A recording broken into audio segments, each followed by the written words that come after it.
Hi எல்லாருக்கும் நாளைக்கு Friday. So ஈஸியாக சிம்பிளாக சமைச்சா போதும்னு நினைக்கிறீங்களா? அப்போ இந்த ரெசிபி உங்களுக்கு தான்.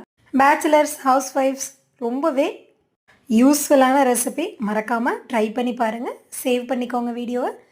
சேனலை சப்ஸ்கிரைப் பண்ணிக்கோங்க. வீடியோ பிடிச்சிருந்தா லைக் பண்ணிக்கோங்க. வாங்க ரெசிபிக்குள்ளே போகலாம். ஒரு கப் அளவுக்கு சோயா சங்க்ஸை நான் சுடு தண்ணியில் போட்டு நல்லா பெருசானதும் தண்ணியெல்லாம் பிழிஞ்சு எடுத்துக்கிறேன். இப்போ ஒரு கடாயில் கொஞ்சமாக கடுகு, கருவேப்பிலை, ஒரு ஆனியன் நல்லா வதங்கினதுக்கப்புறம் கொஞ்சமாக ஜிஞ்சர் கார்லிக் பேஸ்ட் போட்டுக்கோங்க. ஒரு தக்காளி அது நல்லா வதங்கினதுக்கப்புறம் ஒரு ஸ்பூன் மஞ்சத்தூள், ஒரு ஸ்பூன் மிளகாய்த்தூள், ஹாஃப் ஸ்பூன் மிளகுத்தூள், ஒரு ஸ்பூன் கரம் மசாலா. இதை நல்லா மிக்ஸ் பண்ணதுக்கப்புறம் நம்ம ஆல்ரெடி ரெடி பண்ணி வச்சுருக்க சோயா சங்க்ஸ் இதில் போட்டு நல்லா மசாலா ஸ்ப்ரெட் ஆகிற மாதிரி போட்டுக்கோங்க. நான் ஆல்ரெடி பாஸ்மதி ரைஸை குக் பண்ணி வச்சுருக்கேன்.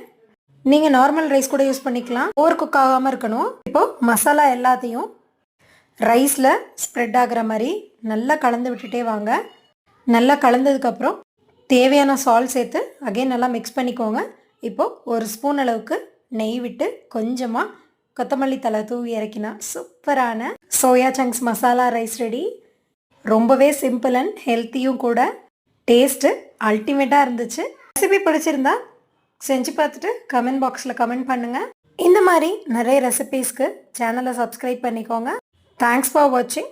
இன்னொரு வீடியோவில் பார்க்கலாம். Bye all.